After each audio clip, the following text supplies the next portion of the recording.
As we continue our discussion around fathers and raising ball players, I'm pleased to welcome a former All-Star pitcher and Emmy award-winning broadcaster for Bally Sports South, Paul Byrd. Paul, it's great to see you. I hope everything's well in your world. Doing great. Back out at the stadium, things are opening up. I love the full capacity fans, everybody's screaming. I never knew how much I missed a kid asking for a ball on the first row until this year. So it's been a lot of fun. That's great. Now, as we celebrate Father's Day this weekend, it's a chance to kind of reflect about what it means to be a dad and, of course, nurturing and guiding, especially when it comes to parenting within sports. You're someone who has reached the pinnacle of their pursuit, performing in and succeeding in the majors. How did you approach raising your sons when it came to sports? Ooh, man. Well, first of all, I want everybody to know that it's okay to make mistakes. You don't have to be the perfect father. And I've certainly made my share of mistakes. I think it's really important as a father that you're just there, and that's the first thing. Men, I think we quit when we're not good at things. If you're not very good at golf, you quit. You don't play golf. You go find something that you're good at. And usually you enjoy the things that you're good at. And I think for me, I had to understand having two boys, my oldest born on Father's Day when I was playing for the Mets. He's 25 now. He turned 25 today. And then I have a younger son who's a year and a half younger. My oldest is Grayson. My youngest is Colby. And they're drastically different. And so when you talk about sports, my oldest loved baseball, but he didn't like pitching. So I tried to make him a pitcher. And he wanted to just take BP and get ground balls. And so he's now with the Cubs in Double-A. He was an All-American at Clemson. I'm super proud of him. I'm also really proud of my other son, Colby Byrd, who loves basketball and loves soccer and is happy-go-lucky. And I tried to not make him, but really encourage him to play baseball. And he was out in left field talking to the rabbits, And so my wife said, "This is about you. This is not about him. This is about you." And so what I've learned as a father is just to ask a lot of questions, let them try a lot of different things, and just be there to support them and rebound when they miss a jump shot and just be involved in their lives. And Colby and I just caught the Hawks game the other day, where they beat Philadelphia, and we were high-fiving, at State Farm Arena, and we find connection through sports in many different ways. I think so often as parents, we can be accused of trying to live vicariously through our kids' athletic endeavors. Yes. How did you, as your son, Grayson in particular, as he got older and got more involved in baseball, how did you kind of let him know that it was okay that he didn't have to live up to your achievements? Well, and I'm still to this day wondering if he feels that. Like, here's a kid who was an All-American in college and is playing professional baseball and may feel like he failed if he doesn't play 14 years in the big leagues.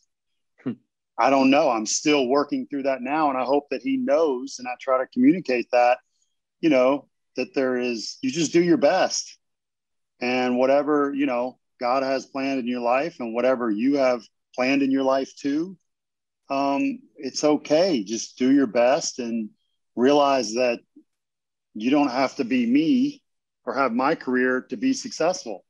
There's always somebody that's going to have a better career and always somebody that didn't. And then let me remind everybody of this. 70% of athletes quit after the age of 14, whatever they were doing.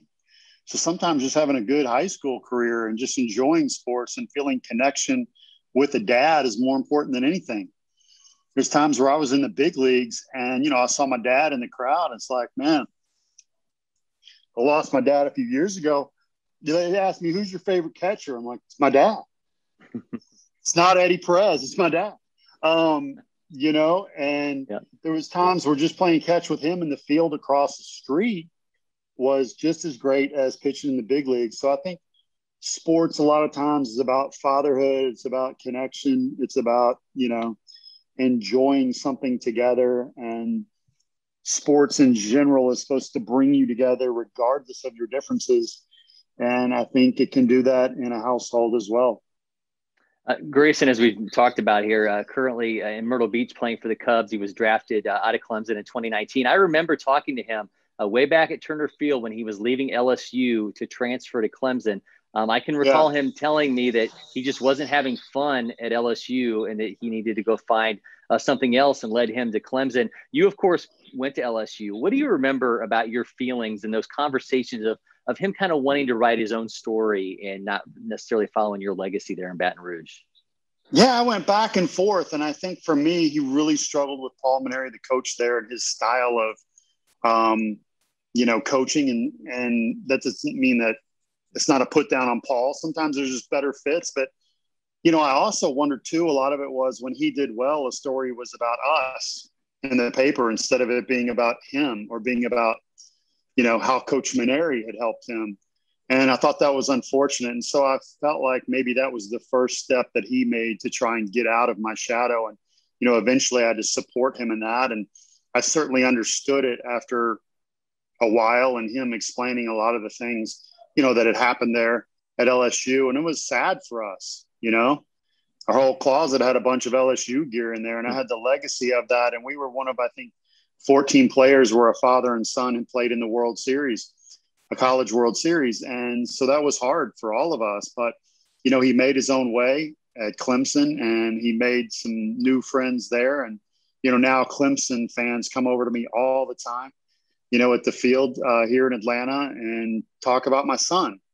They don't talk about me and how I pitched at Clemson. And that's really cool. So it's a really cool feeling for me how he made his own way. And, he battled and, like I said, became an All-American his senior year. And I'm real proud of him for that. Overcame a broken back and some injuries. And, now he actually just got called up to AA. So he's slugging it out in Knoxville. That's great. And, we'll see what happens. But like you said, it's not about getting to the big leagues. I mean, it's great if that happens, but it's just about doing your best and, enjoying the game of baseball on the journey. And, whatever happens in the end is fine. And pretty soon you have to give up the uniform no matter how great you are. And, you get to be a dad too and enjoy being a father.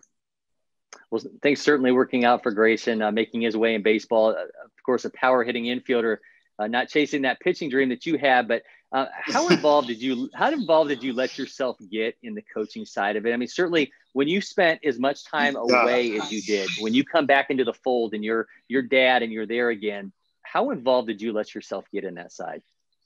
I was too involved.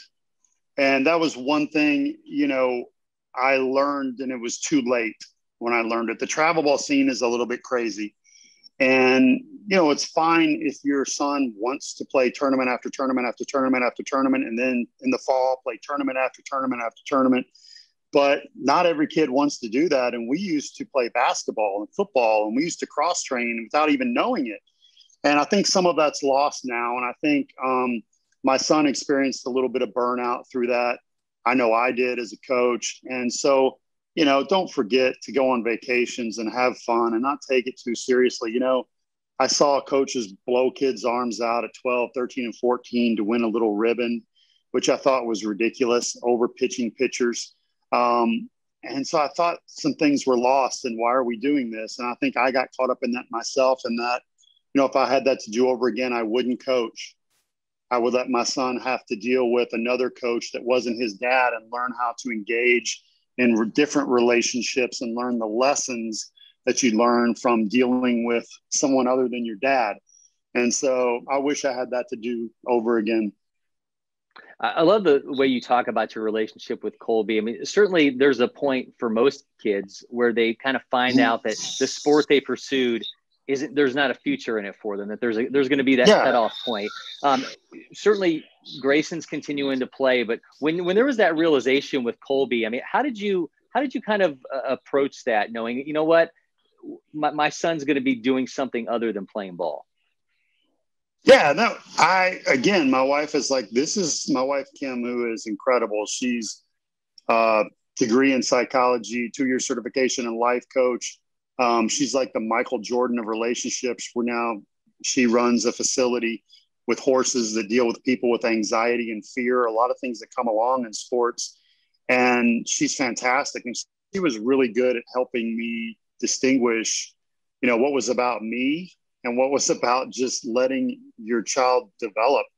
And so, Colby was a little bit different than what you were saying in that he could have played college basketball and didn't want to play AAU, didn't want to, and so I had to learn that it was okay to like sports, but not let them be your life. Because I was like, man, this kid's 6'4", he can shoot the lights out. But he doesn't want to work on his ball handling. He doesn't want to go to summer camps. He doesn't want to get, not just AAU, but get a coach to help him with his ball handling and certain things like that. And she's like, yeah, he likes to play basketball, but he wants to have a life in high school. And so I had to learn, not everybody's like me where that's all I wanted to do. And that's okay too. And that was a big lesson for me growing up. Colby Byrd is the healthiest person in our family. He doesn't hide his emotions, and he's really good at, knowing himself and sitting me down. And, the funny thing is we still go play basketball together. And, Colby is 23 now, and he's like, hey, Dad, you going to play? We'll go down the street. He's like, you can come play with me and the guys. And it makes me feel so good that he wants me, 50 years old, to get in his pickup games with his 20-year-old buddies. And that just makes me smile. So we connected through sports without it being his life and the end-all, be-all, defining his identity. That's another thing with these young athletes is when you do reach that point where you don't make it to the big leagues or you don't, this and that, it's like your identity of who you are is wrapped up in what you do. And that's not okay, because at some point in your career, what you do will end. And who are you as a person? 90% of players who are drafted don't get to AA. Some of the best players in the world don't get to AA. And you have to have something else in your life that you cling to for identity, and not just to do, but who you are. And I think I've learned a lot of lessons through my boys on sports, and those have been wonderful. Paul, for those parents, be it of children in any sport who are listening, what's your message, your piece of advice as someone who has raised an athlete and one now who's continuing to pursue that at a professional level? Sit back and listen and ask questions, and don't try to run the show, and allow your children to fail. There's wonderful lessons in failure, and allow your children to fail, and be there to spend time with them. Be there to encourage them. Sports aren't easy, or everyone would be on that field right there tonight. And they're not going to be. And it's really, really hard. And I think the last thing that you need from your parents is shame over not performing well or not wanting to perform at certain times. So I think, those are the things that I would say to them. And don't forget to smile and laugh and play catch in the yard. Well, he is Paul Byrd on Twitter at Paul Byrd 36. And of course, you can find him working on another Emmy during an Atlanta Braves broadcast on Bally Sports South. Paul, it was great to spend some time with you. It's been a while. Happy Father's Day to you, and take care. Cory, I always love talking baseball with you. Thank you for the time.